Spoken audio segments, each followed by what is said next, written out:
All right, everyone, welcome back into another props video. Going to be breaking down the two-game slate here that we have for the NBA Summer League. Going to start this video out with just a quick recap from yesterday. Then we're going to get into kind of the game preview for both games. Then we're going to get into a game-by-game breakdown. So with that, let's go ahead and get into it.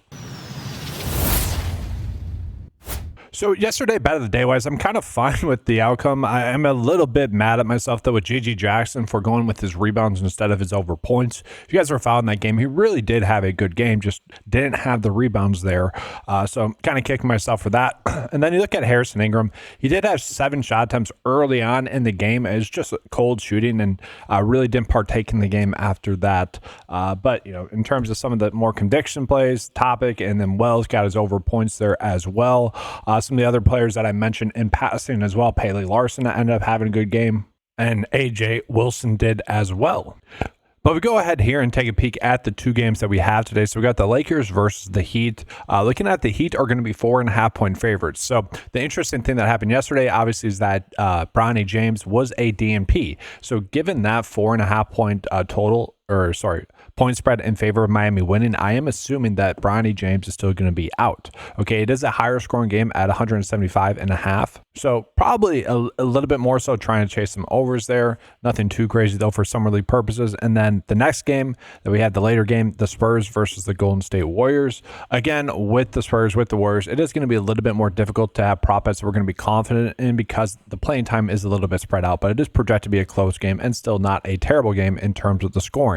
So that is what we like. And so like yesterday's video, I do want to start with where we are getting some prop line differences. Now, I hope that we get some more prop bets for underdog. The board's pretty limited there as it currently sits. PrizePicks has given us a lot of prop bets though. So with that, we're not going to get that many instances where we are seeing prop line differences between the two sites because, well, underdog just isn't giving us that many. But I will say, I kind of like the overs that we are getting on underdog here. So we look at Bronny James. If he does end up playing, and that's a big if. I don't mind his over on underdog at 20.5 points, rebounds, and assists. I'm going to assume that the minutes will be high for him, as well as Dalton Knecht. Okay, we'll touch on that in just a second when we get into that game, but his line is a little bit too low to me on underdog. And then same thing here with Ware as well. Again, this is supposed to be a pretty high-scoring game, relatively speaking, for summer league purposes, and underdog is a little bit too low on all of them. Okay, so now let's go ahead and kind of just jump into really my expectations then for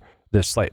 And so let's go ahead and take a quick peek at the minutes from last game here for the Lakers. So yes, we do know that Bronny James was out. So we did see Dalton Knecht get a little bit more run, 30 minutes in that game, as well as Cole Swinder there as well. Now, if we look at the shot attempts for Dalton Knecht, 13 there, that is a lot. Obviously was terrible, did not make it 3. Just a bad game for him. Still ended up with 10 points though overall. You know, had 4 rebounds, 2 assists as well. So a bad game for him. But had you told me Bronny James was out yesterday, I would have told you guys to load up on Dalton Knecht. Now, that would have been wrong, so thankfully we didn't have that news beforehand. But I'm just writing that up as a cold night shooting. And if we look at the game log from last year in Game 2 and really Game 3 for the Summer League, we did see that the players that got a decent amount of run for the Lakers in Game 1 ended up getting that same run in Game 2 and then in Game 3 as well. And so my assumption is that Dalton Knecht is going to get a lot of run in this game again. Now, could we end up seeing it flip where Bronny James is going to be active and Dalton Knecht's going to be out? Potentially, but again, given that terrible game that Knecht had, I'm going to assume that he's going to play. So I don't mind his over, but again, I'm probably going to be chasing more of his over on underdog at 21.5 points, rebounds, and assists. But that's going to be up to you guys if you want to get there as well. So then if we look at it, guys, I wouldn't say it's like too shocking that we saw Cole end up getting 29 minutes, but it kind of is as well. You know, he's more of a veteran player. And so a little bit strange that he got that much run, as well as Darius Bazley, where 27 minutes for him, you know, a little bit strange, again, given the fact that he has played in the NBA a decent amount. Typically speaking, this is for younger players to get some run. So a little bit shocking there. Then you see DJ Stewart. Okay, not as crazy. 27 minutes for him. That's intriguing. And then from there, the minutes are pretty much spread out. So we are probably looking at really 3 players that we'd want to be betting on if Bronny James ends up sitting. And so again, kind of just getting into that game log. So DJ Stewart did have a pretty efficient night shooting, 7 for 10, and so did Cole as well, 7 for 10. What I'm really interested in the fact is that Cole had 8 3-ball attempts. Now, part of that is probably due to him just getting hot, right? You keep shooting because you're hot. Obviously had a lot of points there, but it makes the slate more difficult again if Bronny James ends up playing. So we take a peek at the prop bets that we're getting for the Lakers. A little bit unfortunate. That's kind of why I'm breaking it down. I hope we get some more prop bets as the day progresses. I wouldn't mind Bazley if we knew for sure that he was going to get that run. But again, a little bit strange that he did get that run at the same time. For what it's worth, if Bronny James does end up playing, again, I really don't mind his overs here. All of them seem to be a little bit too low. I would assume that he would get a lot of shot attempts up, get a lot of usage there as well. All right, so now we go ahead and get into the Miami Heat. And what are we going to notice here, guys, with the game log? It's that it's very condensed in terms of how many players were in the game. And so with that, we did see a lot of heavy minutes in this game as well. Ware getting 14 shot attempts up to me is huge. We did expect him to get a lot of usage, and that's what ended up happening. 7 rebounds, 1 assist, a lot of blocks, a lot of steals, and 14 points overall. And then we look at Larsson as well. 12 shot attempts, guys. Did get a lot of free throws. Both those two were 0 for 4 from 3-ball range, but that's okay. 18 points for him, 3 rebounds, no assists, which is a little bit shocking. But those two players did end up with the most minutes. And then you look at Johnson as well, who ended up getting 28 minutes, 9 rebounds, 9 points as well. So that's all intriguing. But the nice part is we did see players get some pretty darn heavy minutes for Miami, and that is expected to occur again. Now, I do want to call it the minutes that Miami got yesterday, not too shocking, but with Miami in the past, we do know that they will have some random DNPs for some of their second-year players. So it does worry me that Ware and Larsson both had good games because it wouldn't be too shocking to see one of them randomly end up sitting, which actually could end up being a good thing for us if that does end up happening because then the other players would then get elevated. So that could end up being a positive for us as well there. But I did want to call that out. There could be some random DNPs. Just be prepared for that. Is the summer league that does occur. And while we're getting into more of my favorite bets for Miami, I do want to call out that we are getting some more prop line differences. So one player from Miami with 9.5 points on underdog, 10.5 on prize picks. What we noticed from him is that he had a poor night shooting yesterday, 1 for 7, but he did get a lot of minutes, did get 7 shot attempts up still as well. And then Ware as well, again, just looking at his points, rebounds, and assists, that line is off, okay, by 1. So again, we're doing that over on underdog, I think. I think that's a little bit of a better edge for us. And so if I'm choosing one bet, I would say for Miami, it's probably still going to be Larsson, maybe potentially for over his points, rebounds, and assists, or his points for prize picks purposes. I'm rather getting to the bets on underdog today because, again, if I'm betting the overs, their lines are just a little bit too low for the players I want to be on. So we'll give you guys that underdog bet of the day in just a second, but we're going to go ahead and get into the last game.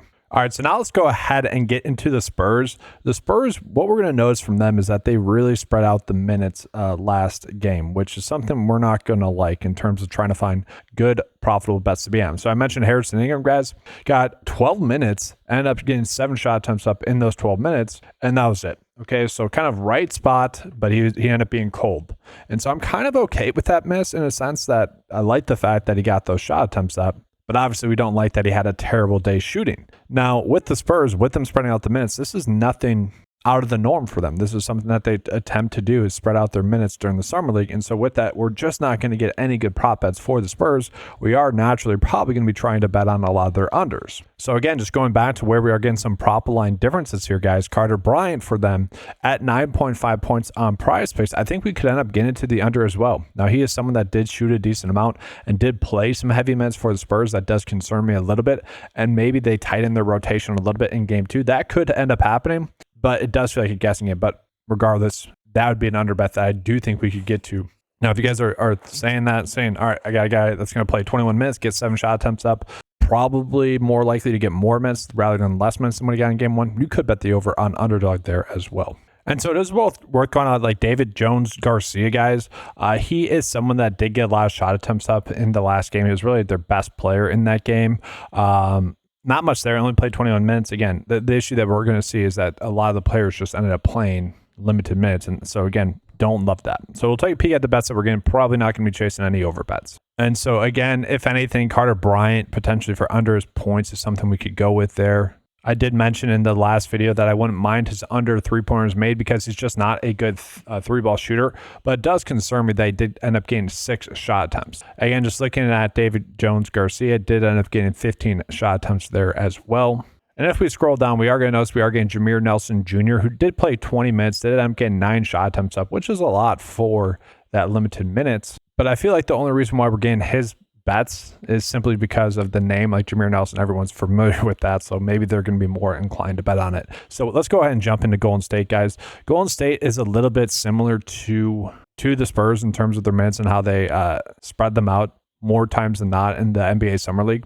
Although yesterday we did get some players getting some kind of heavy minutes. So you see Jackson Rowe there, who, again, more of a veteran player there, did end up getting 28 minutes. Okay, so that was the question, was whether or not he'd get those minutes. Did get those minutes, so he ended up getting 10 shot attempts for 28 minutes. That's not a ton, but he did get 13 points in that game. Ended up with 8 rebounds, 2 assists as well. So he's probably a player that I think we could maybe potentially try to get to. Marquise Bolin did end up getting 20 minutes as well. Didn't play too well, but nice to see heavy minutes there. Jane Shackelford there, 25 minutes, decent there. And then Tyrion Armstrong as well, 25 minutes. So again, they do tend to spread out the minutes. That is what makes it more difficult for both of these teams for this game. Now, again, just going ahead and getting into the 9-to-5 prize picks optimizer here, we are noticing that with Jackson Rowe, we are getting a slight prop line difference for him as well. So if we're looking at an overbet, we would want to be betting on this on underdog at 11.5. Again, if we're betting on him to continue to get heavy minutes, that's where we'd want to be betting on him. Then it's going to be on underdog. So it's definitely much more of an underdog day rather than prize picks day today for overbets. I will say an interesting player, though, to me is Isaiah Mobley, who did end up getting 20 minutes. I would rather get like points, rebounds, and assists for him as well. Like if we could end up getting that, I think I'd rather do that. But for now, I think we're just going to be looking at probably not betting on him. I do want to call it one last thing here as well, though.